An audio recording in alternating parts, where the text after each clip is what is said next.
Tell me if this sounds familiar. Your child is completely obsessed with a video game. I mean, it's all they think about. It's all they talk about. It's all they ever want to do. I mean, every conversation in some way involves this video game. And whenever plans are being made, it has to revolve around this game. Now, the real problem is they will do just about anything to play this game, including breaking the rules and not listening to you. When they're supposed to be doing something else, they're playing this game. When you tell them they can only play so much time in a day, they figure out a way to play it more. Or when you say get off, you turn around, they're still on the game. Right? They will wake up early in the morning, they'll stay up late at night, they might even wake up in the middle of the night while you're sleeping to play this video game. They're completely obsessed with this game. So you get sick of it, you're tired of it, and you say, I'm done. I'm done with you breaking rules, I'm done with you not listening to me, the game is gone. And then they beg and they plead and they get angry, they cry, they do all these things and they say, please, please, please give me one more chance. I promise that I will not break the rules. I'll do what you say. So maybe you do make them stay off the game for a while. You know, you can't play it for a day or a week or whatever, and then you let them back on. Or, you know, they sound sincere, so you give them another chance. And when they get back to that game, however they got back to that game, they might be good for a little while, but then the same pattern happens over and over.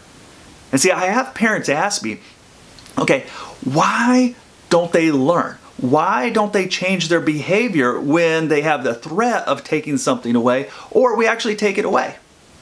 Well, let's break this down, okay?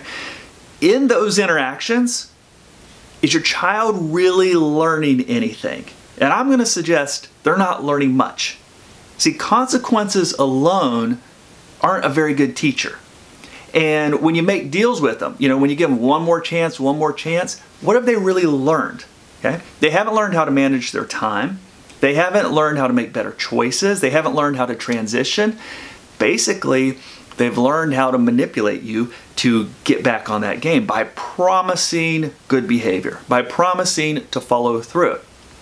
And the consequence of being off that game, if that's all there is, it's like jail time. You know, they're going to serve their time. They're counting down the minutes, the seconds, literally, to when they can get back on that game. But have they really learned anything? And that's a huge point I make to parents. When parents come to my workshop, when they come to my courses, we spend a lot of time on that. Because what changes your child's behavior is when they learn a better way. And I want to tell you about a concept that is really crucial. It really helps guide where your children are in the learning process. And this is the same term I use in my workshop. It's maturity first, freedom second. Now let's start with maturity, okay? What is maturity? The way I'm defining maturity here is whatever life is demanding of your child in this moment. You know, the things they need to get done and the way they need to behave, the rules they need to follow, when they are following those, when they're getting those things done, they are showing maturity. Right? And when they're not, well, they're being immature. Right? They need to show maturity before they are given freedom. You know, freedom as in time to play video games, or more free time in general, or a bigger level of responsibility. They have to show maturity first. But what do all our kids and teens do, right? They say, I promise, give me the freedom, give me the game, give me the car, give me my toys, and I promise that I will make good choices, that I'll follow the rules. But the fact is, they haven't been doing it. So why do we think that if we give them one more chance, it's going to be different, right? Yeah, they'll be on good behavior for a little bit, but they really haven't learned. So in those moments, that's where we have to be tough as parents and back them down away from their freedom.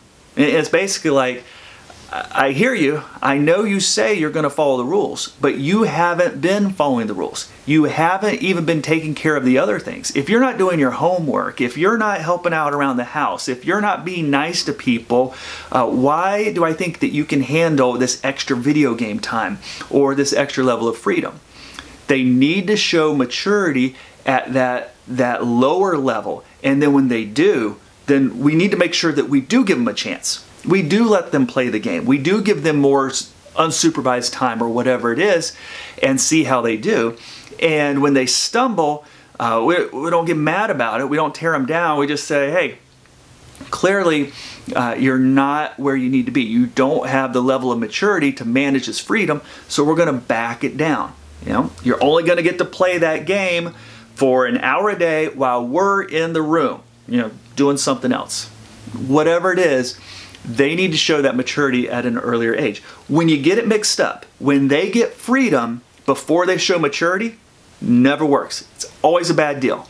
And the bad deal looks like conflict, like the bad kind of conflict, where you're upset, they're upset, things aren't well, and it becomes a unsafe environment in the home and the relationship, and you don't want that. So if there's anything I want you to take away from this, it's that principle.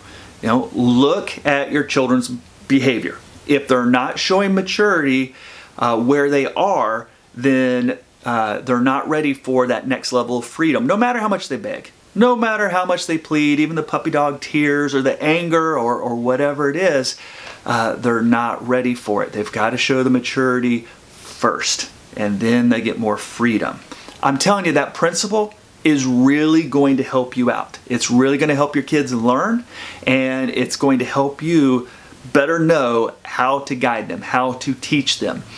Now, if you want some more help with this, here in the next few months, I'm going to do a live workshop online. So no matter where you are, you can get this information. You can know how to help your kids because it works. And I'm so excited to teach it because I hear the results of the parents and how their children change, their teens change, the behavior changes, and their relationships improve, and life is so much better. And I want to share that with as many people as I can while I can. So, hey, take care. Keep tuning in. I will continue to make videos and share, and I will talk to you soon.